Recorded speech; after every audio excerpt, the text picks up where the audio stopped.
हम में से ज्यादातर लोग पूजा पाठ करते हैं, कुछ रोजाना तो कुछ विशेष दिन या विशेष परिस्थिति में करते हैं।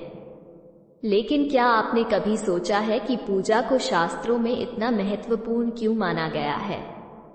क्या आराध्य को चंदन लगाना, धूप, दीप, नैवेद्य अर्पण करना या कुछ मंत्रोच्चारण कर देना ही सही मायने में पूजा है?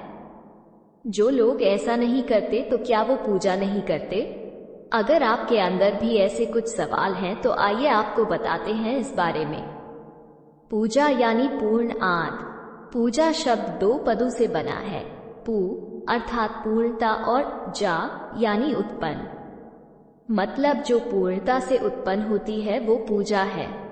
जब हमारी चेतना पूर्ण हो जाती है और पूर्णता की उस अवस्था में जब हम कोई कर्म करते हैं तो वो कर्म पूजा कहलाता है। जब हृदय पूर्णता से आलोकित होता है तो पूर्णता से अभिभूत स्थिति में हमारे किए गए कार्य पूजा बन जाते हैं। किसी को पूरे मन से आदर देना, किसी की सेवा या मदद करना भी पूजा कहलाता है। शास्त्रों में मानव योनि को 84 लाख योनियों में सर्वश्रेष्ठ माना गया है। इसके बाद हमारा अंतिम लक्ष्य मोक्ष प्राप्ति है। लेकिन क्या पूजा सिर्फ मोक्ष प्राप्ति के लिए करनी चाहिए? नहीं, ऐसा नहीं करना चाहिए। आप कर्म का सिद्धांत तो जानते ही हैं। आप जैसे कर्म करेंगे उसी के अनुरूप आपको फल की प्राप्ति होती है। आज का कर्म ही कल का परिणाम है।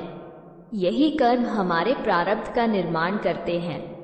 इस बात को एक कहानी के जरिए समझते हैं। राजा दशरथ की कथा तो आप जानते ही हैं। किस प्रकार उनके बाण से अनजाने में ही सही श्रवण कुमार की मृत्यु हो गई थी। इसके बाद उन्होंने राजा दशरथ को श्राप दिया कि जिस तरह हम पुत्र वियोग में प्राण त्याग रहे हैं, उसी प्रकार एक दिन तुम भी पुत्र वियोग में प्राण छोड़ोगे। इसके बाद दशरथ का किया गया कर्म ही भविष्य में परिणाम के रूप में उनके सामने आया और उन्हें अपने पुत्र राम के वियोग में प्राण त्यागने पड़े। कर्म का सिद्धांत यही है, प्रत्येक कर्म अच्छा या बुरा जो भी है उसका फल भोगना ही पड़ेगा। इसीलिए पूजा को महत्वपूर्ण माना गया है, ताकि पूजा के रूप में हम कर्म ऐसे करें जिनका परिणाम शुभ हो, जिनसे किसी का अहित ना हो, कर्म की दिशा ठीक हो। अगर इसे भी जीवन में लागू कर दिया तो ये असली पूजा है। भारत की बेटी को इतना प्यार देने के लिए धन्यवाद। कृपया वीडियो को लाइक करें और चैनल को सब्सक्राइब करें। आपका दिन शुभ हो।